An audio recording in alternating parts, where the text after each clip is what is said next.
Psalm 46:1. In thee, O Lord, do I put my trust. Let me never be put to confusion. And that is in Psalms 71:1. I waited patiently for the Lord, and he inclined unto me and heard my cry. And that's in Psalms 41. Truly my soul waiteth upon God. From him cometh my salvation. That's Psalm 62:1. In thee, O Lord, do I put my trust. Let me never be ashamed. Deliver me in thy righteousness. And that's in Psalms 31:1. And the Lord is my light and my salvation. Whom shall I fear? The Lord is the strength of my life. Of whom shall I be afraid? And that's in Psalms 27:1. And let's see if I can find one more question or so. And we will see if I can find something for you.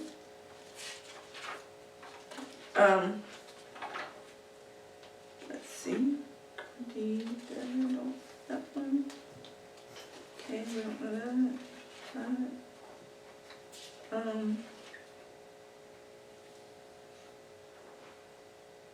We're going to do the one about miracles I didn't do. Oh, yes, did I do that one for you guys? No, I did not. Okay. Thou art the God that doest wonders. Thou hast declared thy strength among thy people. And that's in Psalms 77:14. This has 6 questions, and then I will end this teaching. But God gave Joseph the ability to interpret dreams. For what 3 people did Joseph interpret dreams while he was imprisoned in Egypt?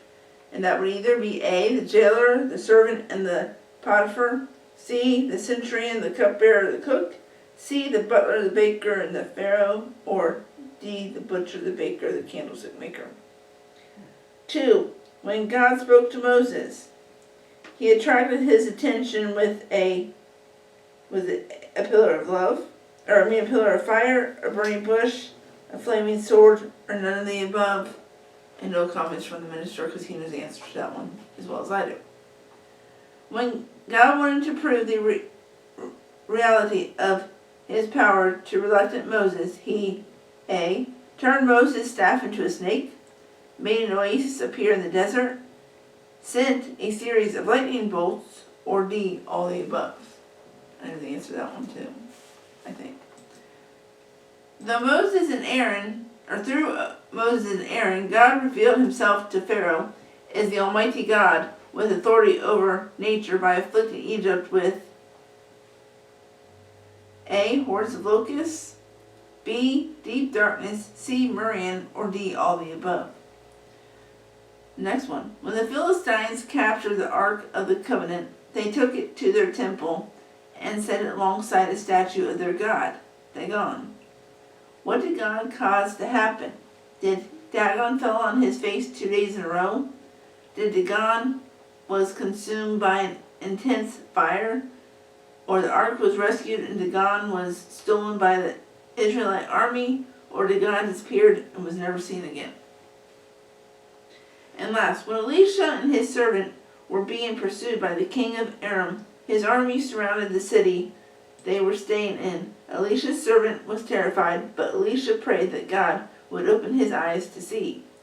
And what did he do? See, the surrounding army was merely a mirage, a protective army of angels in form of horses and chariots of fire, a huge Israelite army coming over the horizon to rescue them, or a way of escape out of the city. Those are your questions that I've just asked the last 10 minutes for next week.